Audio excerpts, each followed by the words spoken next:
Good afternoon, good evening, whatever you'd like to call 4 o'clock. Welcome, everybody. Late afternoon? Late afternoon. Yeah. We are streaming to you from the 910 News studio here in Traverse City.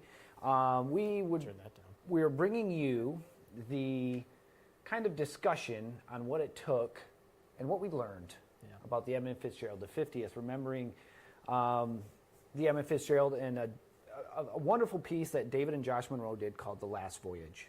And then also the Beyond the Forecast team, the Doppler 910 weather team, put together the weather science behind the system that impacted the Great Lakes for several days. And kind of the worst day of it all just happened to be November 10th, 1975. And really late afternoon.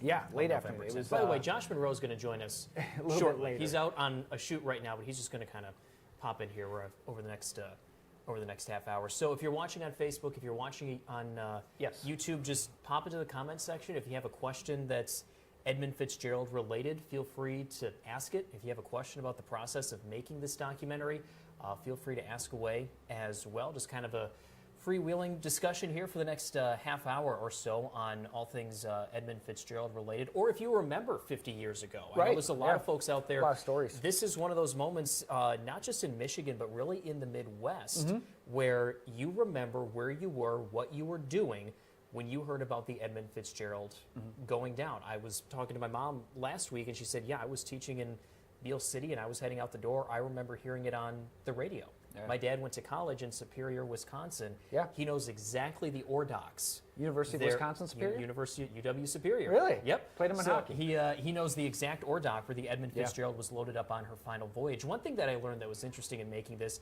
is that was not where she usually loaded up. She usually loaded up in Minnesota. So for whatever reason, she was loading up down in Superior for that late season run. And for those who might not know that area up there towards Wisconsin, Superior and Duluth are neighbors. They're like there's a bridge that they're like the separates twin these two cities cities. of the north. It really is. It's almost like Sault Ste. Marie and Sault Ste. Marie, Ontario. It's just Superior, Wisconsin, and then Duluth, Minnesota. They're right there.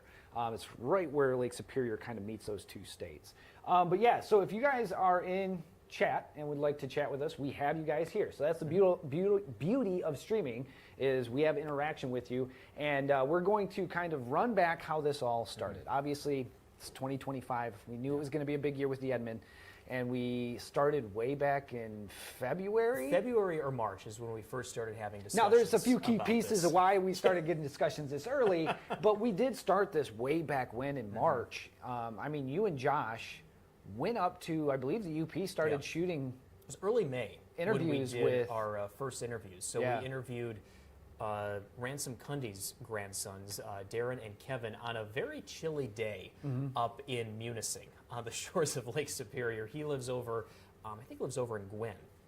Yeah, Gwin. Right now. Because I remember, because I go to Gwin, and I was like, oh, Gwin, I know that area well. So yeah, you were up north for a while. We were trying to figure out sort of a halfway point-ish to meet, and Munising's not quite a halfway point, but it was provided a good backdrop for us because it was right on Lake Superior.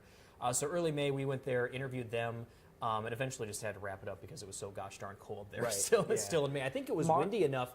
Was it May? It was early May. The Pictured Rocks boat tours actually weren't running that day.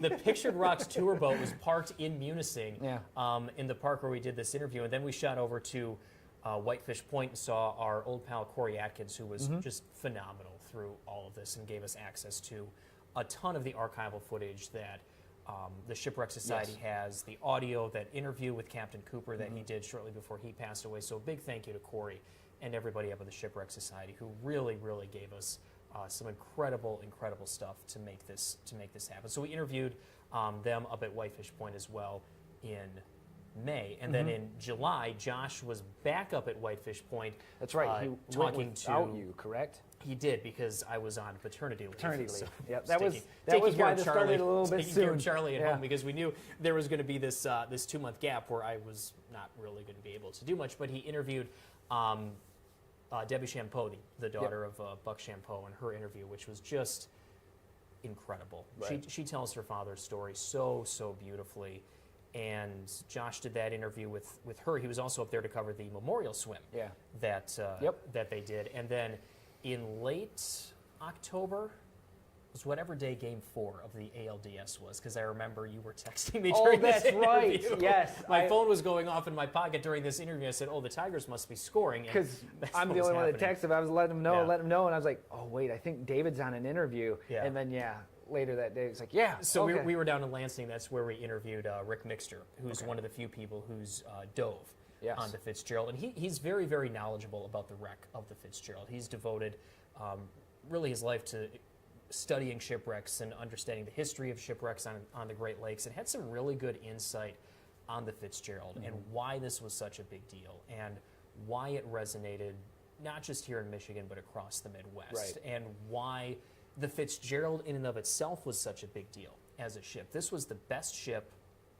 with the best possible crew that disappeared in the blink of an eye. Right. And that was really why this was such a shock. Correct. For so many people. Well, I think it was, growing up in Michigan, me and David are both from here, so it's like in northern Michigan. You hear about the Edmund Fitzgerald in school, and it wasn't really until this year that, you started asking questions. For me, anyway, it was like, how and why? And that's when that started popping in my head. It's like, okay, let's take a look at the weather. I'm a meteorologist, so let's look at this system. They have this archival footage of hand-drawn maps. Back in the day, they drew the contour maps. They looked at the low-pressure system, but that was kind of how forecasters did this back in the day. It wasn't electronic. It wasn't instant. They didn't have days of warning, right? This was a low-pressure system back in the mid-'70s when stuff was still very, very slow to get out. So I was like, hey, I want to piggyback off this, but let's take a look at the storm. Because the storm was nothing massive. The storm was nothing out of the ordinary. It was just a normal low-pressure system in the Great Lakes. Yes, very windy, but that's typical in the fall for Michigan. Same with the spring. We get these big low-pressure systems that tend to bring 50, 60, 70-mile-an-hour winds. Now, to give you an idea, the blizzard of '78, which a lot of people remember because they were stranded somewhere, and it was 3-4 days before roads were seen again.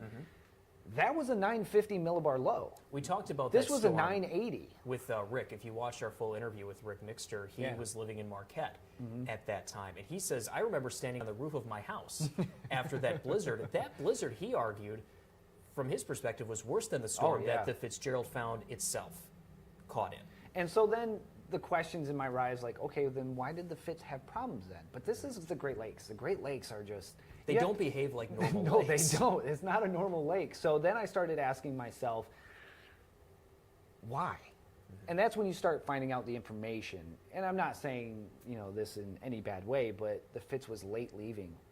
The Fitz might have been, to the threshold of carrying. It was the last voyage of the season for them. So they were filling up because, maybe they get a little extra if they can. And then at the same time, you said that people were saying in port the boat was weathered.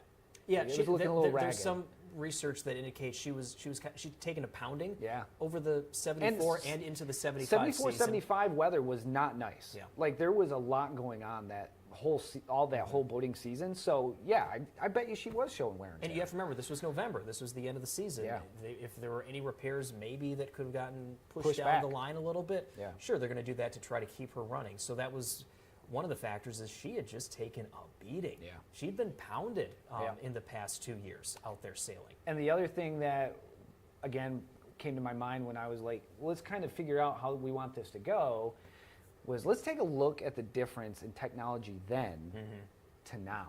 And what we found was actually pretty astonishing. They didn't have buoys in the waters in '75.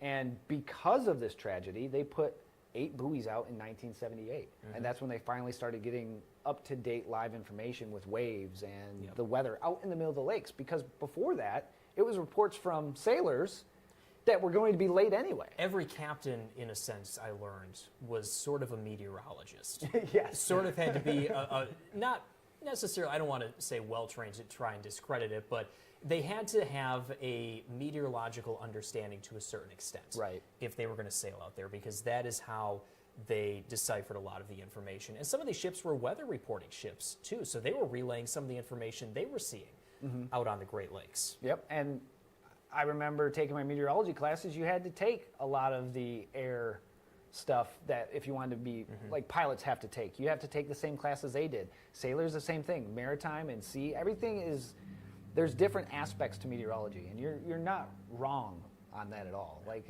when you're out on your own in a Lake Superior, Lake Michigan, Lake Huron, you kind of have to know what the weather is going to do. You got to figure it out. Yeah, because if not, you might be in trouble. So thank you guys for joining us today. If you're on Facebook or YouTube, we are live streaming kind of our special edition here, talking to David Lyden as well as eventually photojournalist Josh Monroe about the making of The Last Voyage, which is up on the 910 News YouTube channel. You can catch it in its entirety if you missed it on Friday. But tonight at 7 o'clock, they are going to have the remembrance that the family attend every November 10th up at Whitefish Point. We will have that live streaming. It's going to be on Zeem and YouTube as well. So we'll have that a little bit later. But David, I wanted to ask a question, and if you have any questions in chat, feel free to ask away, and we can respond to those in real time, the beauty of streaming here. What do you think the biggest thing was that you learned? Obviously, growing up, you know about the Edmund, you know stories about it, but what was the biggest thing that you kind of took away from your piece this year? Like, out of all the months that you put together, all the family members you spoke to, the captains, the people who dove, what was kind of the biggest takeaway? You go into a story like this as someone who grew up in northern Michigan and studied Michigan history. Right. You went to the Shipwreck Museum in your 4th grade Michigan history field trip. You think you know a story when you go into it, maybe selfishly and maybe a little bit, I'll say, arrogantly. I didn't know the half of it. Yeah. Going into this. A lot more than you think? There's a lot more. There's a lot that I didn't know. I did not know how big of a deal the Fitzgerald was as a ship. This was the very best ship that was sailing on the Great Lakes. And they did not just take anybody to sail on this, whether it was engineer, cook, watchman, deckhand, what have you. You had to be at the top of your class if you wanted to get a spot on the Edmund Fitzgerald. Yeah. I did not realize how much these men sacrifice.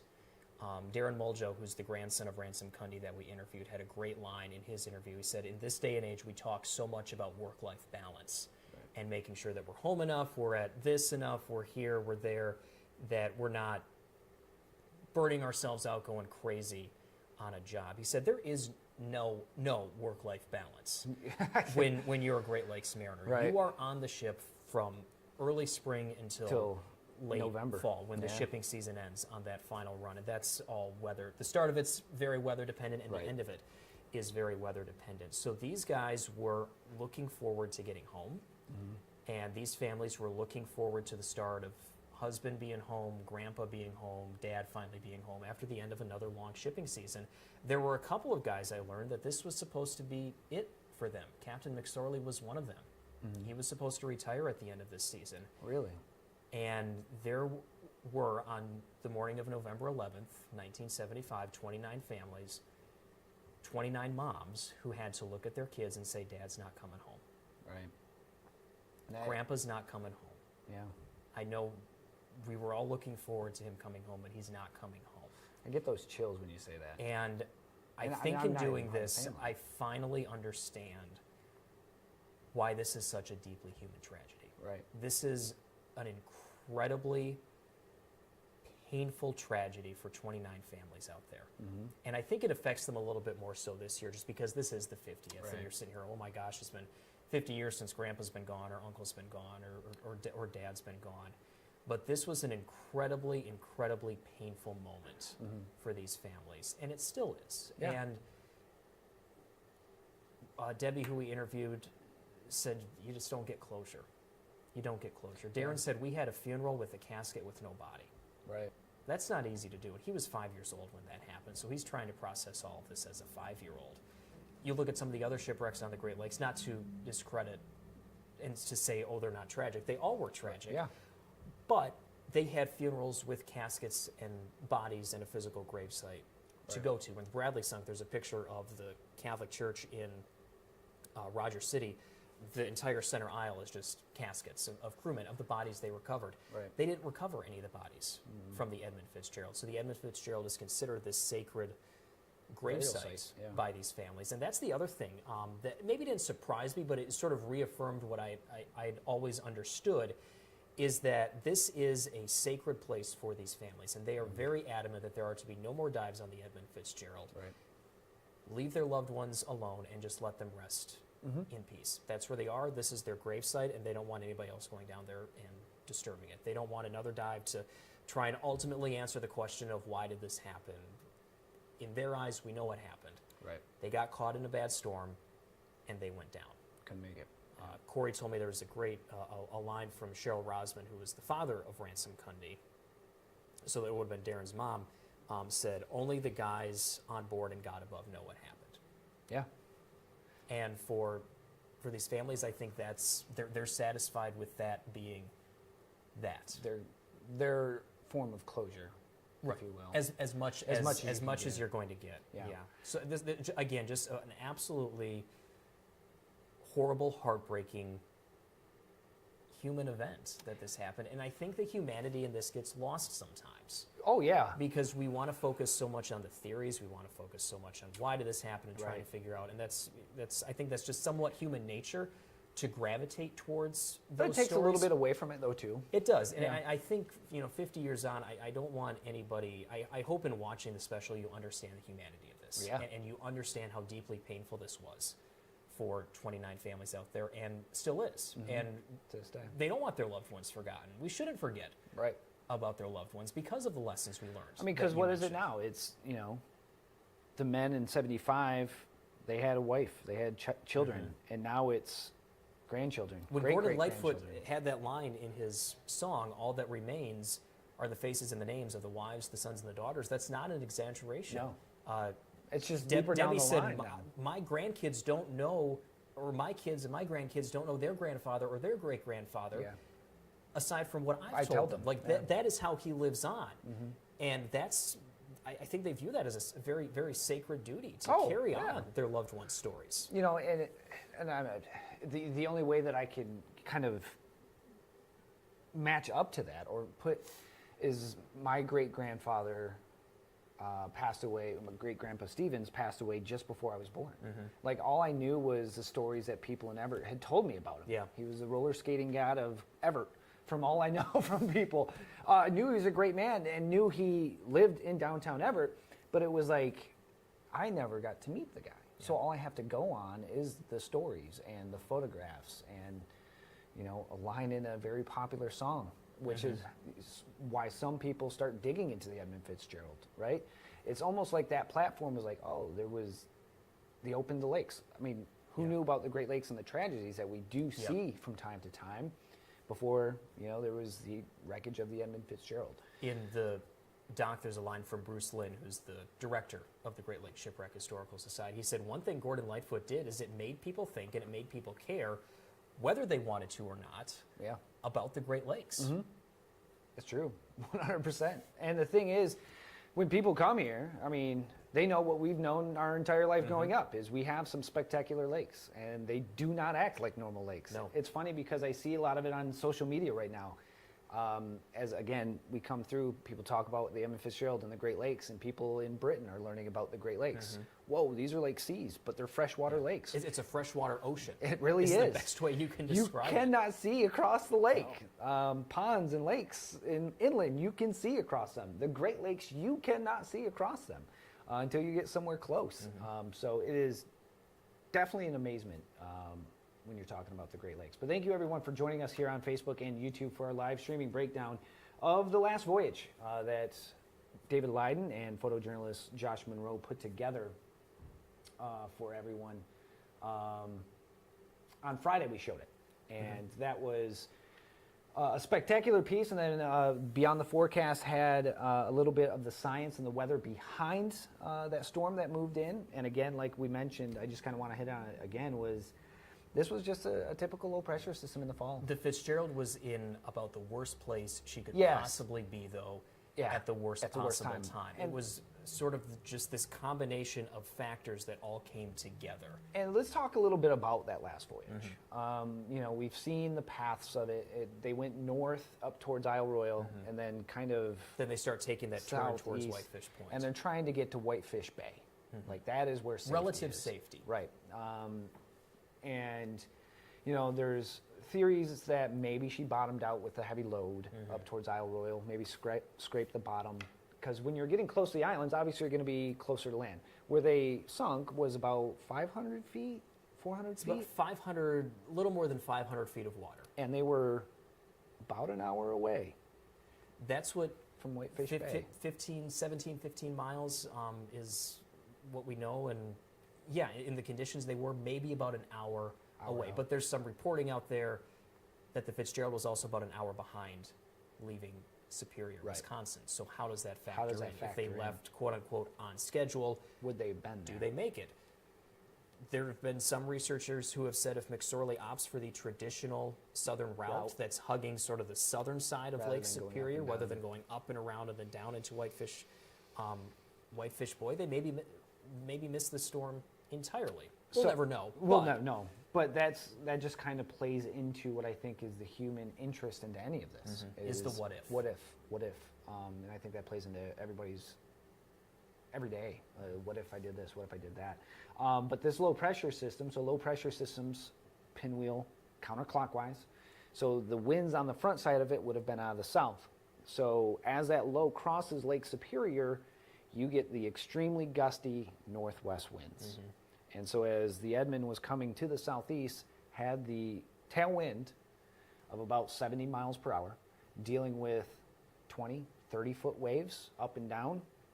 And that's why the theory of possibly hitting bottom closer to islands. But we have to talk about something that I think a lot of people might not understand is rogue waves. yeah. Rogue waves can be double. They're just waves that end up meeting up with other waves or can be just as strong. There's Josh. There's Josh. Josh He's is here. on right now. He's going to get a microphone He's on. going to put a Yep. microphone on. But rogue waves, you see them if you've ever watched the show Deadliest Catch. Rogue waves can just absolutely topple a ship. And they don't have a direction. They don't have a set direction. Rogue waves can come out of nowhere. So if they're riding those tail waves and all of a sudden they catch a wave from the left or right, that might kind of do them in quickly. So there's a lot of factors that, again, we will never know for certain. And that's one of the things in putting this together that I still have a hard time wrapping my mind around, especially when you see pictures of the Fitzgerald. Hi, Josh. Here's is Josh. here now. Josh is here. When you see pictures of the Fitzgerald, you get a sense, especially before she was launched down in Detroit. You look at how big she is Yeah, and how tall she is. massive ship. And there's a shot of the propeller underwater. There's a diver next to it in this shot. You And the can't even see diver's him. just so small next to this propeller. I still cannot wrap my head around the power that had to have been behind that water Oh, yeah. to take a ship that was this That big? down. This was one of the biggest ships on the Great Lakes. In 1974, 75, I think they said the 1,000 freighters were just starting to come out. There might have been one that had come out on the Great Lakes. So the Fitzgerald was still one of the bigger ships, and she was built about as big as you could make them and be able to get through the Soo locks still, which is a critical part of shipping on the Great Lakes. You got to fit through the locks. Right. And But you heard in Captain Cooper's interview that the ship went down relatively fast, so it happened really quick. Quickly. I mean, well, that's the other thing is, like David's mentioning, this ship is absolutely massive. Like, you put it in downtown TC, it's making buildings look tiny. Yeah. Not to mention humans, right? And so this ship's out there with waves making that ship look small. Yeah. Like, that's It's the the power idea of a Mother 30, Nature. 40-foot wave is what I can't get Right. into my head. No. And the thing is, like, a lot of people are like, oh, 30, 40-foot waves. Even 10-foot waves on Superior, crashing against the pictured rocks. When you see those, it's like, whoa. I mean, they go over lighthouses. 30-foot waves will eat a ship. And what was the reports that when the wave went over them, they had 19 feet, or the Anderson, they said when the wave went Cooper over said, them, yeah. they had 19 feet of excess water on the deck. Yeah. Like 19 feet of extra water. That's tall. This is probably a 10-foot ceiling here. I mean, that's excess water, which weighs a massive amount. Think of the on your pressure boat. per square inch that's Right. coming down on On an already beaten and battered boat that has a full load. And not to mention the spray that could be icing and then taking that weight as well. Because we know it was snowing. It was cold. I mean, it was a typical November cold backside of storm. So it's absolutely mind-numbing to try and put that into perspective. Like you said, like it's hard to think. Like we have cars that are 6, 7, maybe 8 feet long. And that's enough to start Not making a hundreds freighter of feet long. rock back and forth. That's enough to make it rock. So. And when they left, it was very calm. So imagine going from that to just one night, the waves are taking over. That had been just a... Well, can you imagine, I can't even imagine being on a boat and riding 30-foot waves up and down. Mm-hmm. Like trying to keep your footing in just small waves. No matter the size of the ship. Right. Yeah. And then try and imagine to drive that. Yeah. Or at least lead the boat, because you know weather's going to take you wherever way it goes. Mm-hmm. So Josh, we asked David earlier, this is Josh Monroe, by the way, photojournalist. You've seen a lot of his work, but don't always see him on camera, though. No. We got him out from behind the camera, though. As a photojournalist, I want to talk about what it took to make this, because I saw your hard hours put in when you were at work working on it. I'm sure you worked on it at home as well. But you made even the music that is in the package. So you took GarageBand and plunked some keys and then slowed it down. Yes, so that was the very first thing I wanted to work on for this. We were in the car going up to Whitefish Point. Mm-hmm. I told David my idea. I wanted to make kind of an instrumental version of the famous song. Right. And then we were going through, well, how can we make that happen? Maybe I find a coworker that has a piano, and I was like, well, I don't want to be annoying in their house to redo all that stuff. And then we had the idea of maybe going to NMC and getting somebody to play. Right. Didn't work out, so I was like, well, I have GarageBand, it's free. So I pretty much sequestered myself on for several hours upstairs, just going through the keys and getting those right, putting them into Premiere, and then all those sound effects underneath it that you hear, like the storm, you hear the waves crashing. Mm-hmm. And then just to put all that together, the idea was to make just an attention-grabbing opening that really kicks off the entire piece. Right. Yeah. And it was really, I heard it and I was like, whoa, he did this on his own. Like I was a musician in a band, I couldn't even do that if I tried. But you did a lot of the shooting with the interviews, and we asked David earlier what he kind of took away from, or what he learned, I guess, that he might not have already known. What did you take away from being the guy behind the camera and editing it? What did you think was like, whoa, I had no idea? I think the unity that the families still have. I mean, I talked to, David was on paternity leave, so I went up to Whitefish Point to do our 50th memorial swim, and I talked to Debbie, and shout out to Debbie, she was a rock star during that interview, by the way. I mean, that takes a lot of courage to be in the museum, because the museum was open while I was talking to her. So she talked about how the families still go up every year, and even just a few months ago they were having a private ceremony together. And just being in the museum is just kind of a different experience if you've never been there before. So at the hotel we were staying at, there was this family that was from out of state, and I interviewed all the swimmers of the 50th memorial swim, and the family actually got to meet all the swimmers at the hotel. Yeah. And then it just so happened that same family was at the museum while I was interviewing Debbie, so they got to see all the artifacts of the Edmund Fitzgerald, to see the bell, all at the same time while Debbie's talking. So they got the full experience, and they had never been there before. Really? Yeah. That's crazy. Yeah. So did stories pop up, not to keep this much longer, but did stories pop up where the families were like, we didn't know each other beforehand, but now we know each other? Like, did you encounter any of that? I personally didn't. I didn't. I think it's... Because I wonder how many of those families didn't know each other beforehand. I know there were now several, they're like closer families. In Debbie's case, her father and Russell Haskell, who was also on the ship, were both from the Sturgeon Bay, kind of Door County area of Wisconsin. That's kind of the pinky of the Wisconsin side.